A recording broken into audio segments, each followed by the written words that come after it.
Here's a part two from my part one of the unboxing of a Kyberlight Master Level Lightsaber from the Kickstarter project. If you've been following along, and thank you that you if you have been, you have seen that I've opened the Kyberlight blade. I opened up the box. We took a look at some of the accessories, at least in a packaged up fashion.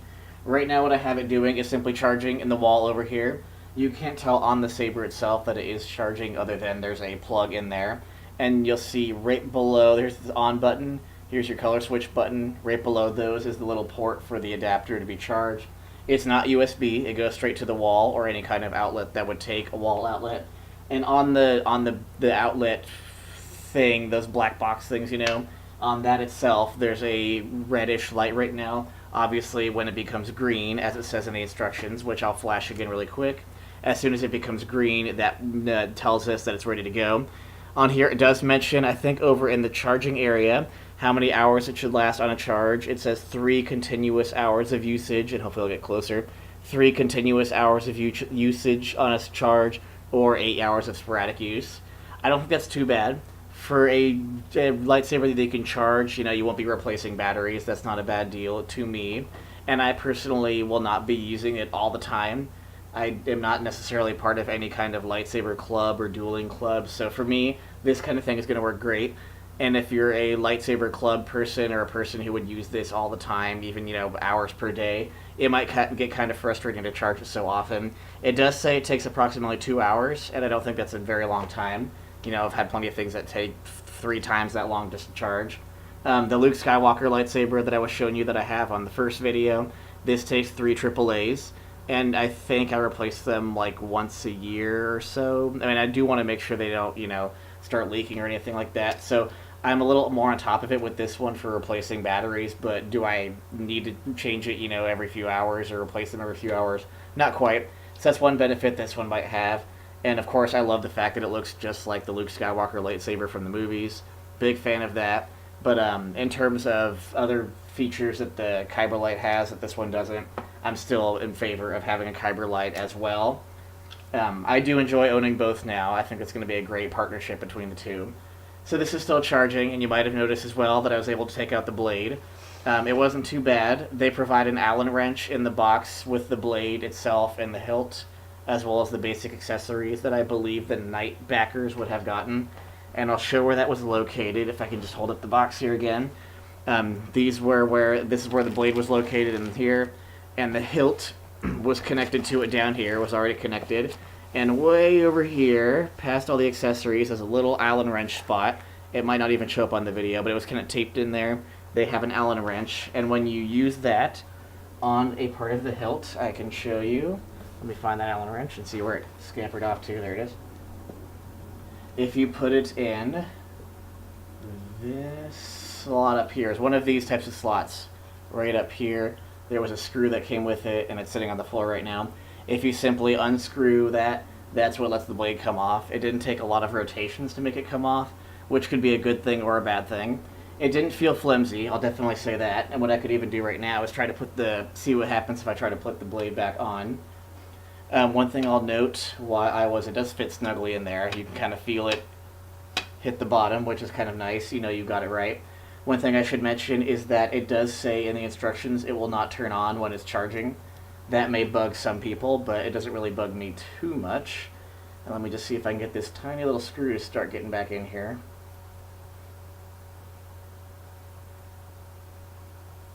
It's a little small, and with one hand holding up the lightsaber so you can see in one hand using the screw, it's not exactly super easy. Got it started. Let's see if I can. Also, by the way, the top piece I had on here, I just realized I forgot to put back on, but no problem. We can grab that later. And this is obviously in the wrong way. Let me see if I can think of something else to say about it while I am feebly working on this. The sound, I should say, when I accidentally hit the on switch again while I was turning it off earlier, in between videos, I gotta say the sound right next to my head was like booming. So it's almost too loud when you're right next to it and not expecting it so far. Not that I'm trying to bash Kyberlight. I'm glad that the sound is quite loud. When you're at a convention or somewhere where you want people to hear it, that'll be great. But right next to you, it was almost like too much. for me personally. Now, I did not rotate that very much. I don't know if you saw that while I was talking. I did not rotate this Allen wrench screw very much, and it is in there. Like this thing, I can tug at it and it's not coming out. And now it should be ready to go, theoretically. I mean, even theoretically, I should be able to take out the charger. If I hit the on switch, nothing happens. But I should be able to take out that charger. It has have enough juice in it to turn on. But I'm going to wait for now in support of my ears and also just to be able to talk more about the lightsaber itself. It does seem to have two different types of fasteners up here for the top pieces like this one. There was a different way to get this on, and let me see if I can still do it, than there was to get the entire hilt on, or the blade on itself. So there's a circle on there that you might or might not be able to see in this accessory, and that matched up with, and of course I can't get it down now that it's on that the screw's on, but that came down. There's a screw type of thing I can show you here.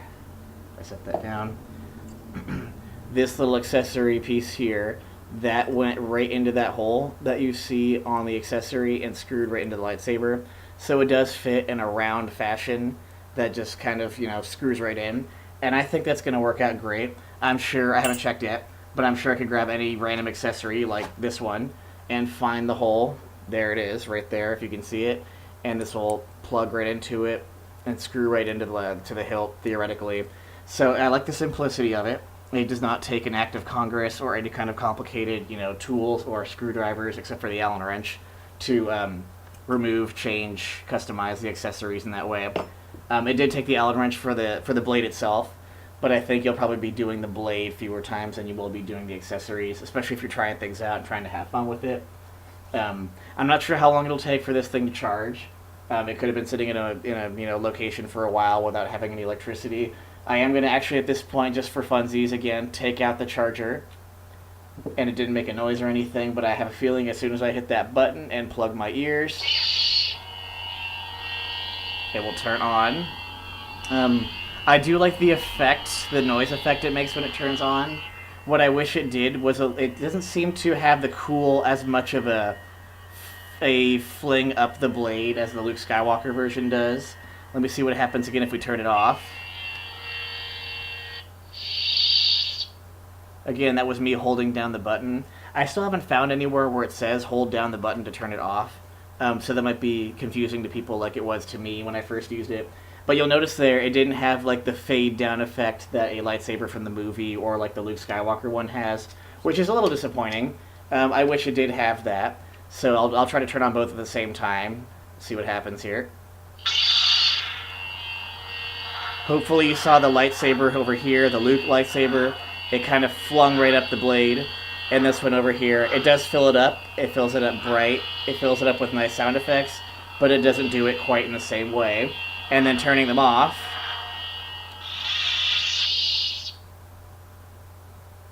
just different. It just kind of turns off without that effect.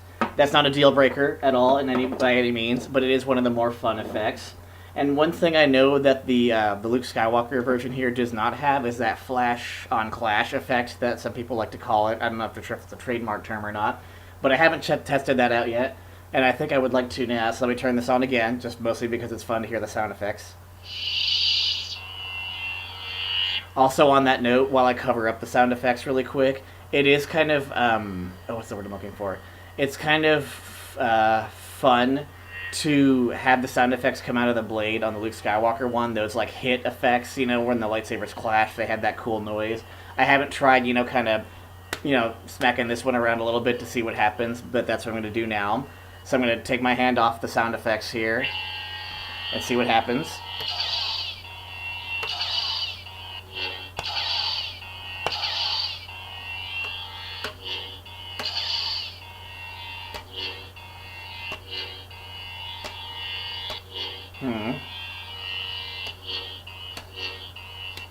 So it does seem to be similar to the Luke Skywalker version, where the hilt itself is the one that needs the contact. Although I can't seem to get another flash. You saw it? There we go. It worked for a few seconds and then stopped. And maybe my hand, I'm just not hitting it hard enough. There we go. It does seem to take a little bit of force. And you'll notice the whole blade seemed to flash, which is kind of cool. It wasn't necessarily localized like it would be in the movie, but it still looks cool. Let's go to a red color here and see how it looks. Or not.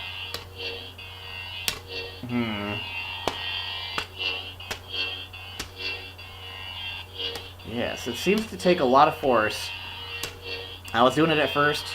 Not sure why I can't do it now. But that was what the flash looked like.